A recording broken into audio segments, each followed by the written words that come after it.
Hi everyone. I've written a series of fairy stories that I've collected on my travels in decades past, and for each one I've written an introduction about how I came upon it. I wanted to read this introduction about one of my favorite stories, Jack and the Beanstalk, but a version from Central Africa. It's the Congolese Jack and the Beanstalk. My first visit to the Congo was so long ago that the country didn't even go by that name then. Back then, it was Zaire, a 1,000,000 square mile tin pot dictatorship with the inglorious despot Mobutu Sese Seko at the helm. Still very much in my teens, I was zigzagging around Africa, being wooed and wowed by the precarious beauty of it all. By twists and turns, and by way of a great deal of misunderstandings, I arrived one night at Goma in the eastern Kivu region.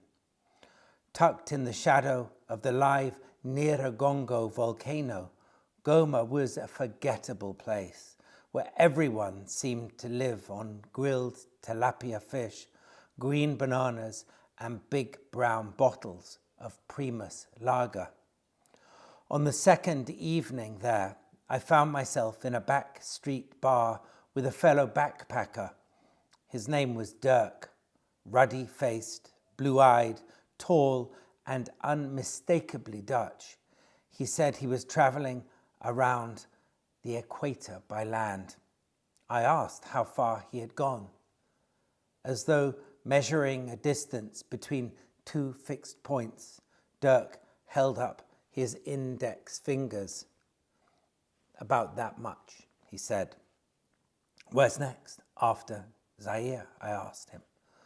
Hoping to get a cargo ship from Angola to Brazil, he told me. The Dutchman sipped his beer, gazed out at a pack of wild dogs running fast along the edge of the lane. Then, looking at me in a kind of distant way, he asked what I knew about the man in treehouse number 5. I frowned. Treehouse? Number 5. What's that? It's where Zappo lives, he said. It was at this point that I turned to regard the Dutchman full on, to try to make sense of the nonsense he was spouting. Think we're speaking a different language from one another, I said, because I don't know anything about tree houses or Zappos. Dirk scratched a thumbnail to the edge of his head. It's not plural, but singular, he said. What? What is? There's only one Zappo. And who might he be then? It'll be easiest if I just take you to meet him, said Dirk. Zappo? Yes. In treehouse number 5? Yes. When do we go? Dirk looked at the dial of his watch intently. Right away, he said. Back then, there were no taxis in Goma, and so we walked.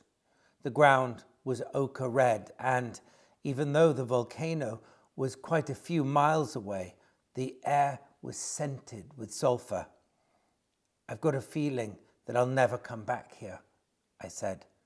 The Dutchman grunted disapprovingly at my remark. I can promise you that you will, he replied. How can you be so sure? Because this region gets under your skin. It eats away at you. Like a virus or worms, I said. No, Dirk replied, not like that. It eats away at you with love. We walked for an hour, unruly banana trees either side of the wretched excuse of a paved road. There was almost no traffic at all, and what traffic there was injured and limp. After walking an hour, we walked for another hour, the dazzling afternoon sun baking our backs and causing our faces to stream with sweat. Are we getting any closer? I asked. after a good long while of silence. Dirk grunted again.